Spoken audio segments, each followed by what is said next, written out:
Hello दोस्तों, स्वागत है आप सभी का हमारे यूट्यूब चैनल में। दोस्तों आज हम बात करने हैं दोस्तों बाल मनोविज्ञान का। आपका यह टॉपिक है दोस्तों आपका व्यक्तित्व चैप्टर से जो भी क्वेश्चन आपका बन सकता है इस वीडियो में देखेंगे दोस्तों।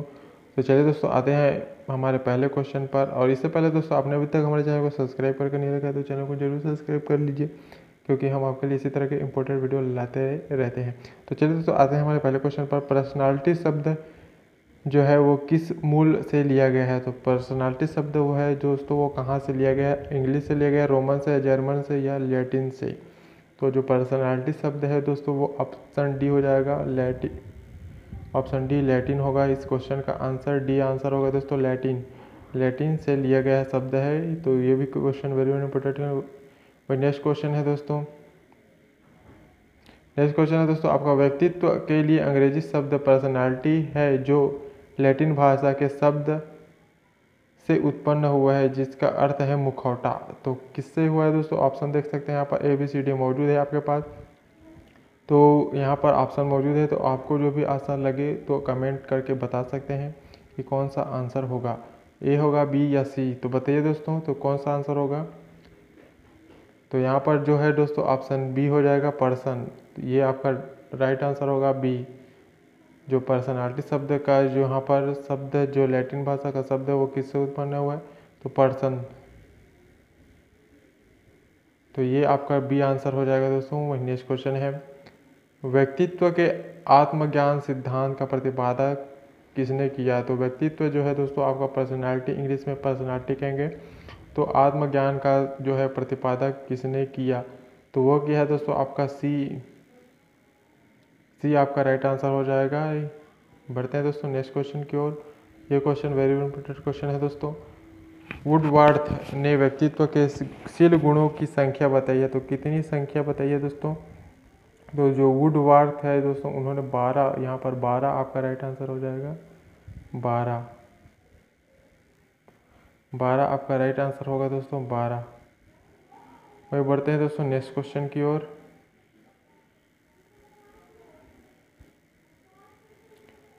यह क्वेश्चन है दोस्तों आपका, हिप्पोक्रेटस ने व्यक्तित्व के वर्गीकरण किस आधार पर किया?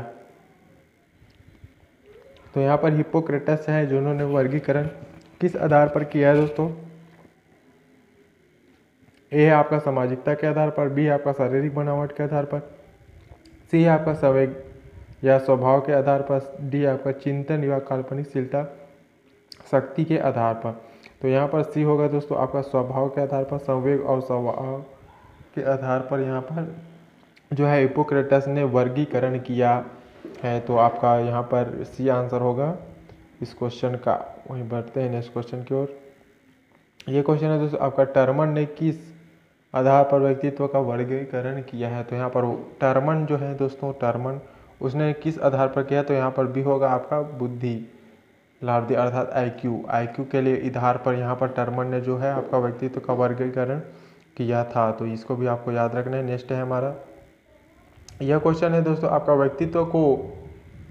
व्यक्तित्व को उसकी सामाजिकता के आधार पर अंतर्मुखी, बहिर्मुखी एवं उभयमुखी वर्गों में विभाजित करने का वाले मनोवैज्ञानिक कौन है? तो यहाँ पर जो है दोस्तों आपका, जो व्यक्तित्व को सामाजिकता के आधार पर अंतर्मुखी, बहुमुखी और उभयमुखी में विभाजित करने वाला मनोवैज्ञानिक यहाँ पर कौन है? तो वो आपको पता होगा दोस्तों, जुंग आपका राइट आंसर हो जाएगा। बी आपका राइट आंसर होगा दोस्तों, जुंग ने ये वैज्ञानिक है दोस्तों जिन्होंने अंतर्मुखी, बहिर्मुखी और उभयमुखी वर्गों का यहाँ पर विभाजित किया था। तो ये क्वेश्चन का आंसर होगा दोस्तों बी। बढ़ते हैं दोस्तों नेक्स्ट क्वेश्चन की ओर। वही next question very important question है दोस्तों आपका, थॉर्नडाइक ने व्यक्तित्व के वर्गीकरण किस आधार पर किया है? तो थॉर्नडाइक ने व्यक्तित्व का वर्गीकरण किस आधार पर किया है दोस्तों? तो शील गुण पर, या शारीरिक बनावट पर, या जीवन लक्ष्य के उनकी पूर्ति के प्रयत्न पर, या कल्पना विचार शक्ति पर। तो यहाँ पर डी आपका राइट आंसर हो जाएगा, डी कल्पना विचार पर। यहाँ पर जो है थॉर्नडाइक ने अपना वर्गीकरण जो है दोस्तों, व्यक्तित्व का वर्गीकरण, ये चैप्टर है आपका व्यक्तित्व, तो इससे ये क्वेश्चन बन रहे हैं। तो याद रखिएगा, व्यक्तित्व का वर्गीकरण जो कि थॉर्नडाइक ने अपनी कल्पना और विचार शक्ति से किया है। तो वहीं बढ़ते हैं नेक्स्ट क्वेश्चन। ये क्वेश्चन है दोस्तों आपका कि प्रकृति के आधार पर व्यक्तित्व का विभाजन किसने किया? तो तो प्रकृति के आधार पर यहाँ पर सी विलियम जेम्स यहाँ पर राइट आंसर हो जाएगा दोस्तों। विलियम जेम्स जो है इन्होंने आप प्रकृति के आधार पर यहाँ पर इसका विभाजन किया है। तो किसका? व्यक्तित्व का। तो इसको भी आप याद रखिएगा। वही next question very very important question है दोस्तों आपका। साक्षात्कार संक्षिप्त वार्तालाप द्वारा व्यक्ति को समझाने की विधि, व्यक्तित्व मापन साक्षात्कार विधि के संबंध में यह कथन किसका है? तो ये जो कथन है दोस्तों आपका साक्षात्कार संक्षिप्त वार्तालाप द्वारा व्यक्तित्व को समझाने की विधि, तो ये किसका कथन है यहाँ पर ये पूछा गया है। तो ये आपको पता होगा दोस्तों वुडवर्थ यहाँ पर राइट आंसर होगा बी, सॉरी वुडवर्थ यहाँ पर है, यहाँ पर राइट आंसर है दोस्तों बी आपका राइट आंसर हो जाएगा। जिन्होंने साक्षात्कार संक्षिप्त वार्तालाप द्वारा व्यक्तियों को समझाने की यह विधि है, यह इनका कथन है। तो इसको भी आपको याद रखना है। वही नेक्स्ट क्वेश्चन है दोस्तों, ये क्वेश्चन है दोस्तों आपको व्यक्तित्व मापन में प्रश्नावली विधि में जब प्रश्नों को उत्तर हाँ या नहीं में देने होते हैं तो यह क्या कहलाता है? तो देखिए दोस्तों व्यक्तित्व मापन में जब हम किसी भी इस प्रश्नावली विधि में जब प्रश्नों को हाँ या नहीं में जब हम देते हैं तो वो क्या कहलाता है? बंद प्रश्नावली, खुली प्रश्नावली या सचित्र प्रश्नावली या मिश्रित प्रश्नावली? तो ये आपका बंद होगा दोस्तों, हाँ या नहीं, बस में ही आपको दो ही जवाब है आपके पास, हाँ या नहीं। तो ये आपका ए हो जाएगा, ऑप्शन ए राइट आंसर है। बढ़ते हैं दोस्तों नेक्स्ट क्वेश्चन की ओर। किसके अनुसार व्यक्ति के संगठित व्यवहार का संपूर्ण चित्रण है? तो संपूर्ण चित्र क्या है दोस्तों आपका? व्यक्तित्व का व्यक्ति संपूर्ण व्यवहार का चित्रण क्या होगा? तो अपन डेसिल यहाँ पर राइट आंसर होगा दोस्तों। डेसिल इन्होंने ये कहा था दोस्तों, तो डेसिल यहाँ पर राइट आंसर है। डेसिल किसके अनुसार? व्यक्तित्व के व्यक्ति के संगठित व्यवहार का संपूर्ण चित्रण ही आपका डेसिल होता है। तो ये आपको याद रखना है, डेसिल ये आपका राइट आंसर है। बैठते हैं नेक्स्ट क्वेश्चन की ओर। ये क्वेश्चन है दोस्तों आपका, कैरेक्टर पर्सनालिटी नामक पुस्तक किसने लिखी थी? तो यहाँ पर पुस्तक से रिलेटेड भी क्वेश्चन वेरी इंपॉर्टेंट क्वेश्चन है दोस्तों। तो ये क्वेश्चन किसने लिखा है? तो ये पुस्तक जो है दोस्तों आपको पुस्तक से रिलेटेड है। तो चैप्टर कैरेक्टर एंड पर्सनालिटी इसके लेखक कौन है? तो यहाँ पर बी आपका हो जाएगा पोलेंसिक यहाँ पर राइट आंसर हो जाएगा देखो। पोलेंसिकी जिन्होंने कैरेक्टर एंड पर्सनालिटी नामक पुस्तक के लेखक हैं। तो ये आपको याद रखना है। बढ़ते हैं नेक्स्ट क्वेश्चन की ओर। ये क्वेश्चन है दोस्तों आपका, व्यक्तित्व मापन की किस विधि के द्वारा समूह व्यक्तित्व के पहली पसंद का व्यक्ति चुनने के लिए कहा जाता है? तो क्या है दोस्तों? ऑप्शन देख सकते हैं।